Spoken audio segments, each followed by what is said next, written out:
Bathed in an orange glow, the skeleton of a city stretches out before us, choked by the infection. Endless rooftops are now islands above the overrun alleys and streets. Welcome to Oddities, a show where we take a look at locations in games to find details, moments, and minutiae we just think are interesting, celebrating the mundane that someone still had to put thought into.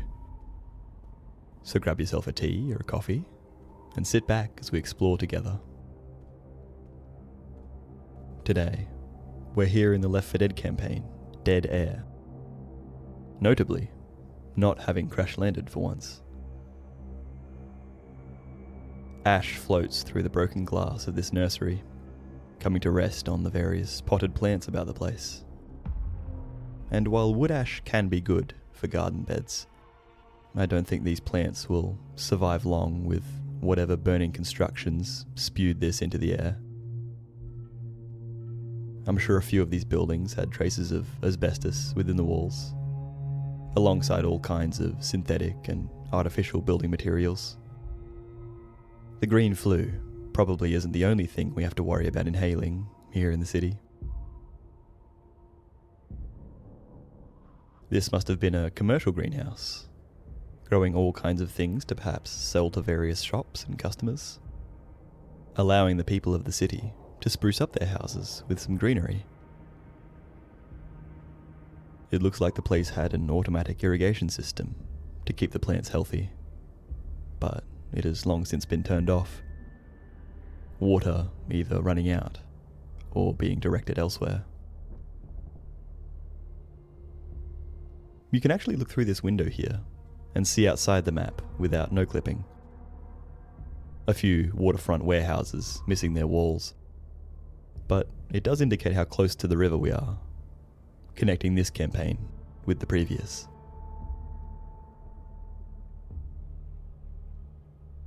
With the streets littered with infected, and the interior of most buildings ablaze, it appears survivors made an attempt to cross the city along rooftops, creating makeshift bridges out of plywood. Very temporary bridges. Peering down, we can see embers already rising towards us, threatening to catch our walkway alight. This apartment we come into is absolutely massive. One bed, but plenty of space in the kitchen and living areas. Perhaps the occupant liked to entertain guests. They had a pretty cool view of the city streets. It looks like survivors stayed in here for a while, eventually smashing this window and crawling to the adjacent roof to paint a message, begging any passing aircraft for help. But smashing this window could have been the final mistake, allowing infected to simply wander in. They could have barricaded it again, but by that point, might not have been bothered.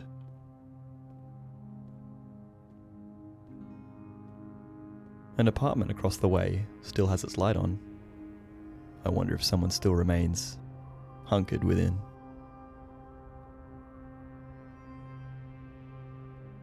Just nearby is this lovely little balcony, where a table and chairs have been set up for anyone wanting to catch some fresh air, having a drink as they watch the comings and goings of the street below.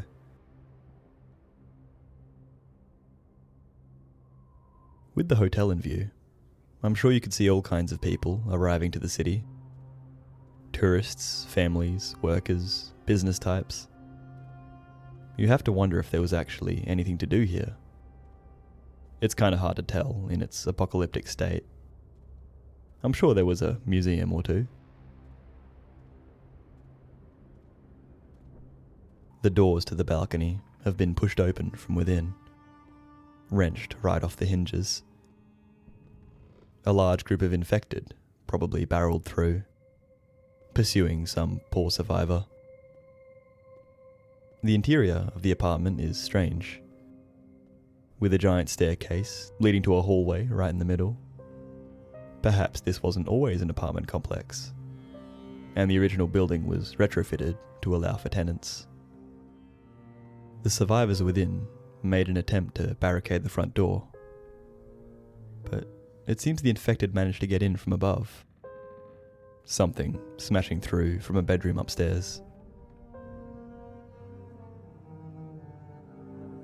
It looks like they had the kettle going when this attack occurred. The survivors, sadly, never getting to have their tea. Just outside, there's yet another jackknife truck. And I hope it's insured because they've backed right into the building, punching a huge hole in the brickwork. It looks like this was the reception and mail area for the apartment complex. Interestingly, it's been barricaded from the outside. Perhaps the lower floors were quickly overrun during the initial outbreak. Coming out onto the street, we find ourselves closed in by 2 quarantine fences. With the abandoned cars around the place all having their lights on, the military might have been using them to illuminate the area, keeping the quarantined section under careful watch. With the guests coming into the city, it makes sense that this hotel was quickly overrun with the infection. Outside we can find hazardous waste and posters warning potential entrants. The hotel was actually pretty fancy, with some elegant red carpet lining the entryway and lobby, a nice waiting area around a fireplace, with plenty of books for guests to read as their rooms were prepared for them. You can imagine a doorman letting people in and out and helping with luggage. There must have been a dining area too, for there's an industrial kitchen. Maybe a breakfast buffet in the morning before guests left to explore the city. Someone turned the kitchen into a safe house, using it to store weapons and supplies. Good thing health inspectors aren't a thing anymore, because they've made a little makeshift toilet. You could probably fall back to the walk-in freezer too, as a last resort. Though, that's probably not a place you'd want to be trapped. Just outside the hotel's loading dock is something of a construction yard. And, ascending the fire escape, we can get a look at what the hotel rooms were like. It's got pretty typical amenities. A bathroom, kitchenette with a coffee machine, a TV, you've got a landline, and this nice table that has a view of the city. Whomever was staying in this room had luckily scrounged some weapons, though it doesn't seem like they fared too well, as the door has been busted down and blood is seeped into the carpet. The room next door is a double, but doesn't get a window, which kinda sucks. I hope they didn't pay too much for it. In fact, walking through the hotel, it seems like having a window is the exception. I'm sure this place didn't get the best reviews. It looks like someone tried to use the lift in an emergency, which didn't end well. Not only did the guests not get windows, they would have also had to deal with the noise of the construction yard. It looks like they were doing some rooftop repairs with this crane here, ferrying up supplies to be used on the rooftops.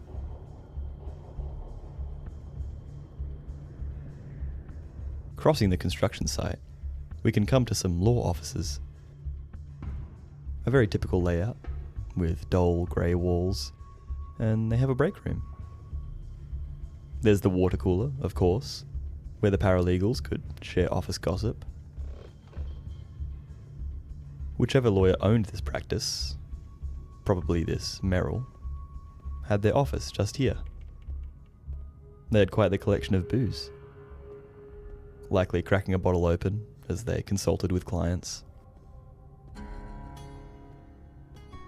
someone built another bridge between the law office and the building next door. I don't think Valve expected us to look upwards as we cross, for the windows just above us are really low quality. Though it's a good showcase as to how they cleverly control the path of your vision. A player definitely more inclined to look downwards into the building they're about to enter, scanning for threats that could await them.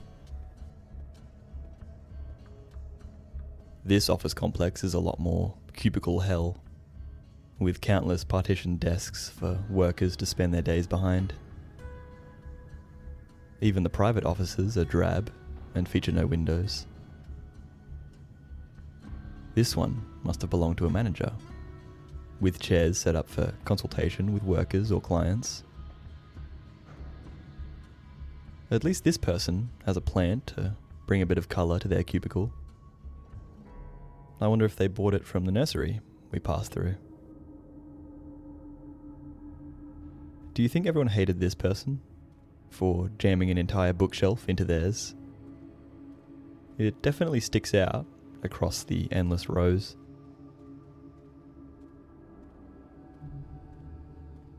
Down at the bottom of the office, they have a reception area.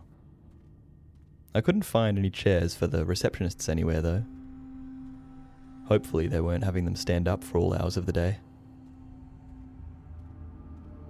A glowing exit sign is all very well and good in an emergency, but not when it leads you out into a constrictive alleyway.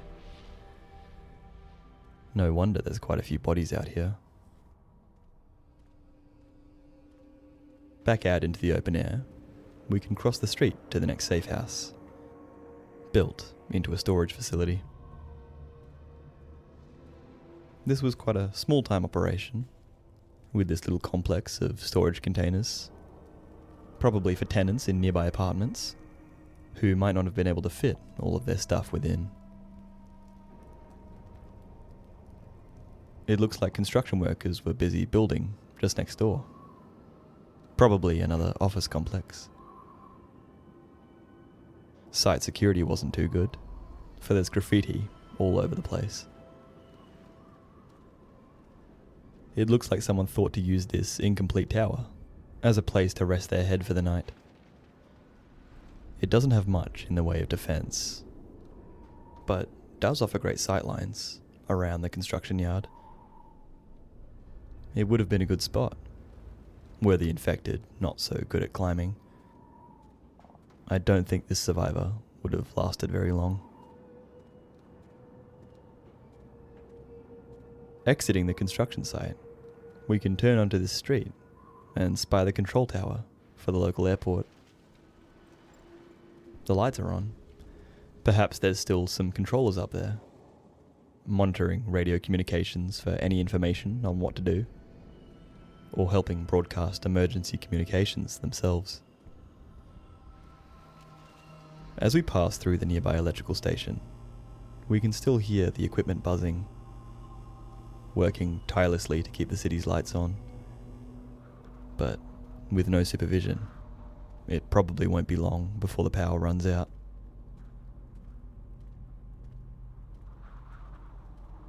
Through the electrical facility, we can arrive at the entrance to Metro International Airport, the building having been struck by a plane that has careened into the street below.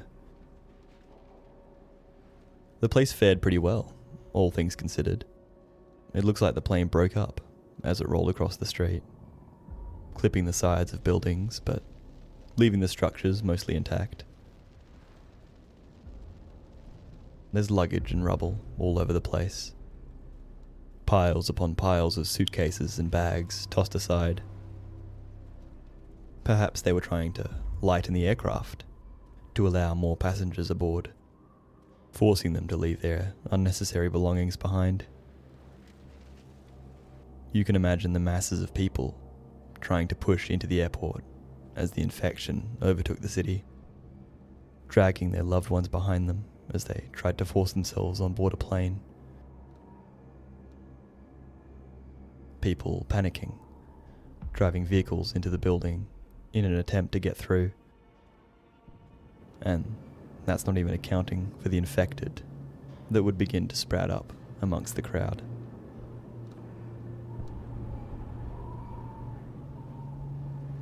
You can tell this game is fictional because there's spaces available in the airport car park. Within the terminal, we can see that some people thought to put the discarded luggage to some use, using it to barricade the halls. The baggage claim is completely still, with this conveyor having fallen off the wall completely, likely tumbling down when the military came through on a bombing run.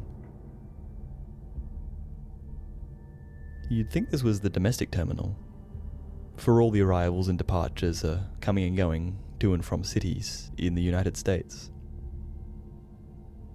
That would probably also explain why there's only 3 baggage claims. But then why is there also a currency exchange? Unless each state has their own currency in the Left 4 Dead universe. It looks like Vector Airlines and Pangea Air both had permanent bag checks in this airport. There's no stanchions set up, so the people of this city must have been very good at forming orderly queues without assistance. Through security, we can find a statue of Atlas, which is missing both Tasmania and New Zealand, and another downed aircraft. Perhaps the 2 planes collided on takeoff, causing them to both fall back down to the airport. They only had 1 restaurant beyond the security gate, and the duty-free has sadly been completely raided. By the gate though, they had a coffee shop and a bar. You're all set for any hour of the day you might find yourself here.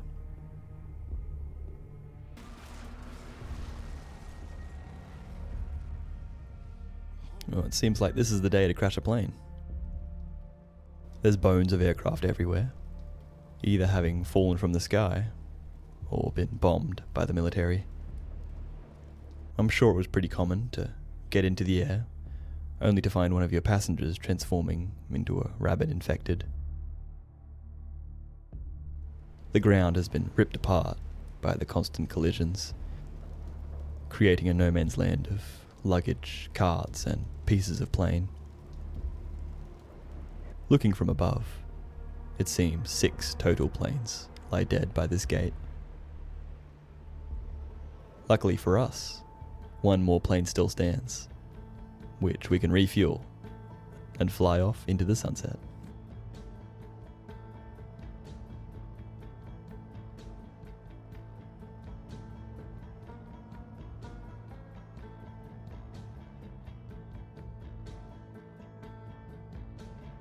Thanks for watching. The atmosphere of Dead Air is a treat, with the glowing city, falling ash and burning streets, the air dead with both smoke and the flu. As always, if there's any games, details or moments you'd like us to take a look at, let us know in the comments. Shout out to our members: Thane Krios 8, Anna A2640, Naj Kula, Renee, Patrick Connaughton 4171, Speed of the Earth, Nathan Armstrong 6085, Aiden 839, and Call Me Jibs. Stay tuned for more oddities, odysseys, open roads, observations, opinions, and live streams. And we'll see you in the next one. Cheers.